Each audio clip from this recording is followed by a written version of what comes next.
بسم اللہ الرحمن الرحیم۔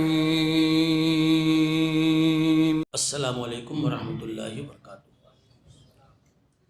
الحمدللہ رب العالمین والعاقبۃ للمتقین والصلاة والسلام علی اشرف الانبیاء والمرسلین۔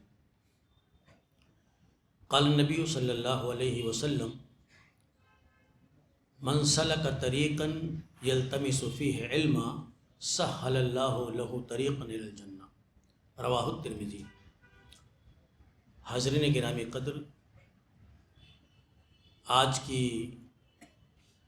کا یہ موقر پروگرام، جس میں دو انتہائی اہم خطاب اور تقریر سننے کے لیے آپ تشریف لائے ہیں، اس بیچ میں چند لمحوں کے لیے میں آپ کے روبرو ہوا۔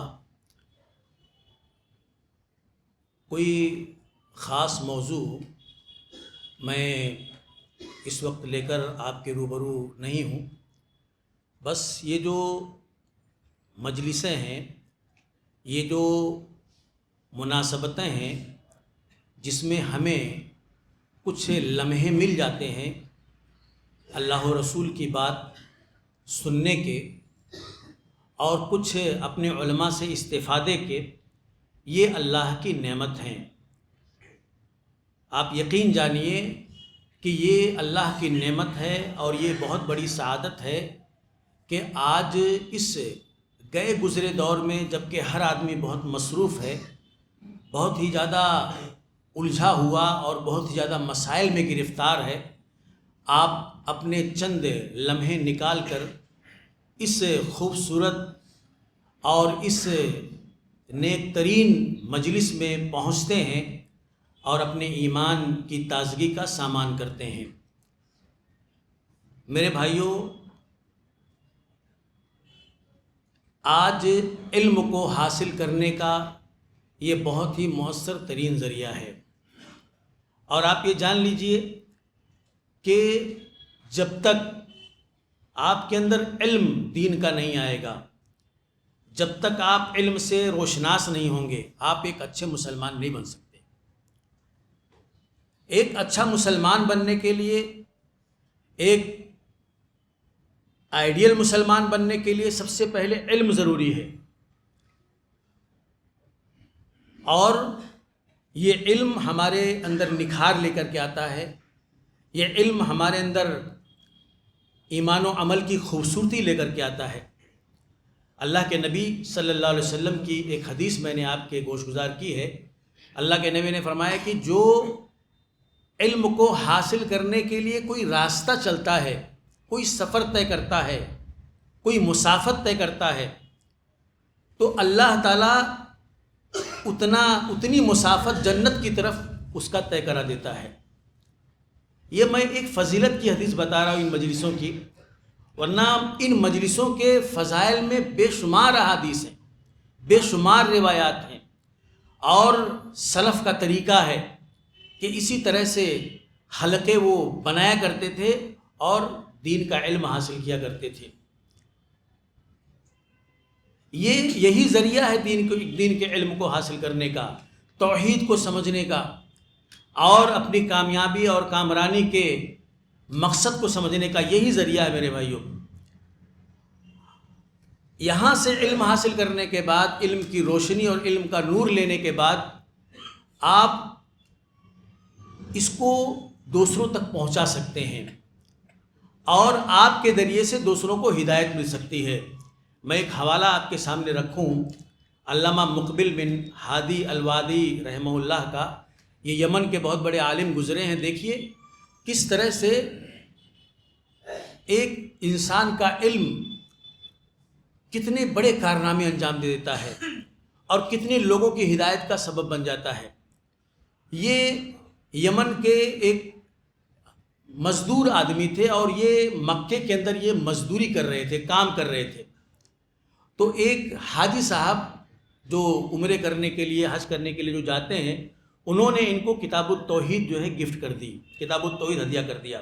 ابھی شیخ نے کتاب التوحید کا نام آپ کے سامنے لیا ہے۔ میرے بھائیوں، کتاب التوحید ہوئی، تقویۃ الایمان ہوئی، یہ کتابیں سلفیت کی نشر و اشاعت میں انہوں نے بہت بڑا رول ادا کیا ہے. ہزاروں لوگ کتاب و سنت کے اوپر آئے ان کتابوں کو پڑھ کر کے. یہ ایک بہت بڑی مثال اور بہت بڑا حوالہ میں آپ کے سامنے پیش کر رہا ہوں. ان کو کسی حاجی نے، کسی معتمر نے ان کو کتاب التوحید ہدیہ کی. انہوں نے لیا، اس کو پڑھا. اب جب پڑھا تو ان کا شوق علم اور بڑھ گیا.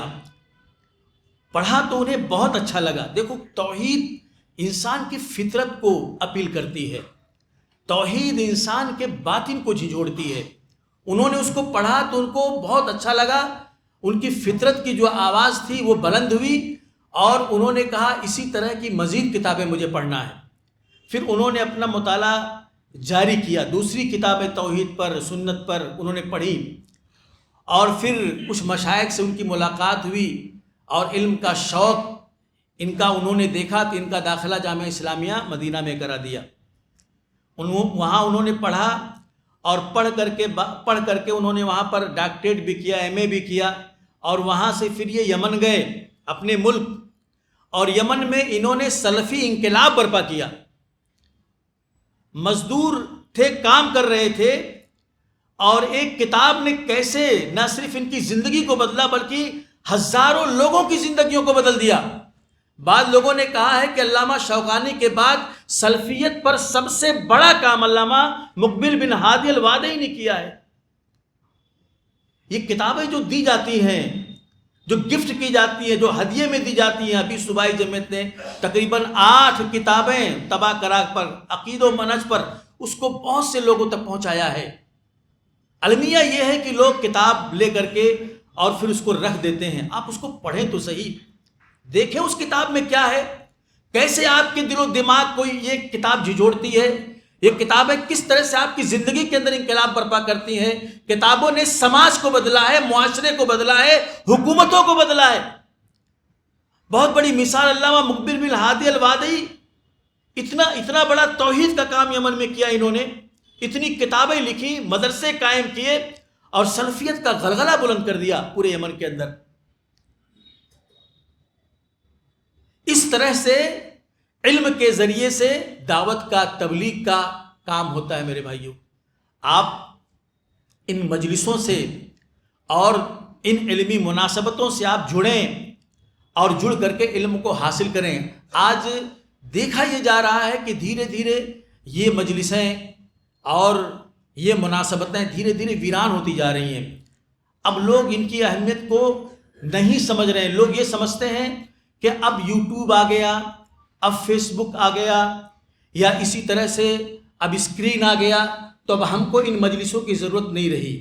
اب ہم یوٹیوب پر سن سکتے ہیں، ہم فیس بک پر دیکھ سکتے ہیں، ہم اسکرین پر تقریر سن سکتے ہیں. میرے بھائیوں، ایک وائس کو، ایک عالم دین کو اس کے سامنے روبرو سننا، اس کی آنکھوں میں آنکھیں ڈال کر کے، جہاں آپ اس کے چہرے کے تاثرات کو دیکھ رہے ہوں، جہاں آپ کی نظر کیفیتوں پر ہو، جہاں وہ اپنے دل و دماغ کی توانائیوں کو نچوڑ کر کے آپ تک اپنے دل کا درد پہنچا رہا ہو.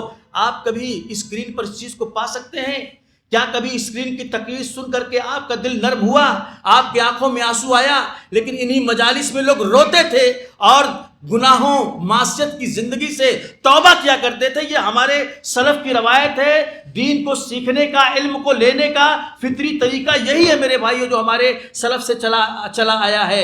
یہ ایجادات اور اختراعات ہیں، آگے اور بھی بہت ایجادات اور اختراعات آئیں گی، لیکن اس کا وہ متبادل نہیں بن سکتے، اس کا وہ متبادل نہیں بن سکتے. آج بڑے افسوس کی بات ہے، ہمارے بعض بھائی اس طرح کی باتیں کر کے ان محفلوں کی اہمیت کو گھٹاتے ہیں، جلسوں کی اہمیت کو گھٹاتے ہیں، کانفرنسوں کی اہمیت کو گھٹاتے ہیں. کہتے ہیں بہت زیادہ پیسہ خرچ ہو جاتا ہے اس میں اور قوم کا مال برباد ہو رہا ہے. میری سمجھ میں نہیں آتا، دعوت کا کام اور دعوت کے کام پر اگر پیسہ لگ رہا ہے تو آپ دعوت کے کام کی تلنا پیسوں سے کر رہے ہیں. دعوت کے کام کا یہ متبادل یہ کمپیئر کیا جا سکتا ہے پیسے سے؟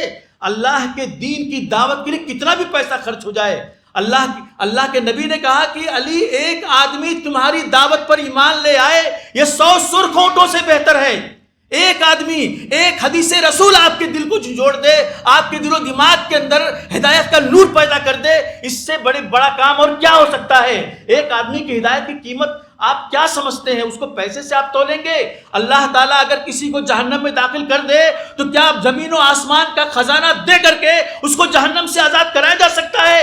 میرے بھائیو، ہدایت کی قیمت یہ پیسے نہیں ہے، مال نہیں ہے۔ ان دعوت کے ان مناسبتوں کو کی تلنا پیسوں سے اللہ کے لیے نہ کیجیے، خدا را نہ کیجیے، یہ اللہ کے دین کی توہین ہے۔ ومن احسن قولا ممن دعا الی اللہ، اس سے اچھا کون ہو سکتا ہے جو اللہ کے دین کی طرف لوگوں کو بلائے؟ تو میں کہہ یہ رہا تھا، یہ جو مناسبتیں ہیں علمی دینی، ان کی اہمیت کو سمجھو، آپ ان کو آباد کرو، آپ ان کو آباد کرو، لوگوں کو لاؤ۔ ایک شخص کو آپ لے کر کے آئے، اور میں آپ کو بتاتا ہوں کہ یہاں ہمارے جو اسٹیج ہوتے ہیں، ہماری یہ جو مناسبتیں ہوتی ہیں، یہاں آپ کو صحیح علم ملے گا، یہاں آپ کو صحیح چیز ملے گی، یہاں موضوع من گھڑت واقعات آپ کو نہیں ملیں گے، یہاں کوئی سیاسی ایجیٹیشن چلانے کی بات نہیں کی جائے گی، یہاں عالم اسلام کی خبریں آپ کو نہیں بتائی جائیں گی، یہاں کتاب و سنت کی بات اور صحیح بات، سچی بات، کھری بات جو معیار صحت پر کھری اترتی ہو وہ آپ کو بتائی جائے گی۔ یہاں لوگوں کو من گھڑت واقعات اور اڑن کھٹولے سنا کر کے اور جو ہے لوگوں کو کرامتیں بتا کر کے لوگوں کو خوش کرنا اور لوگوں کو خوش فہمی کے اندر مبتلا کرنا، یہ ان اسٹیجوں کی خصوصیت نہیں ہے میرے بھائیو۔ یہاں سے صحیح مستند اور یقینی علم آپ کو ملے گا، یہ اس کی گارنٹی اور ضمانت ہے اس اسٹیج کی۔ ہمارے جو علماء ہوتے ہیں وہ صحیح چیزیں آپ تک پہنچاتے ہیں، آپ تک فراہم کرتے ہیں۔ تو میرا وقت ختم ہوا، اللہ سے دعا گو ہوں کہ اللہ تعالی ہمیں دین کی ان مجلسوں محفلوں کی اہمیت کو سمجھنے، اس کی قدر و قیمت کو سمجھنے، اس سے جڑنے اور اس سے زیادہ استفادہ کرنے کی توفیق عطا فرمائے۔ آمین۔ وآخر دعوانا الحمدللہ رب العالمین۔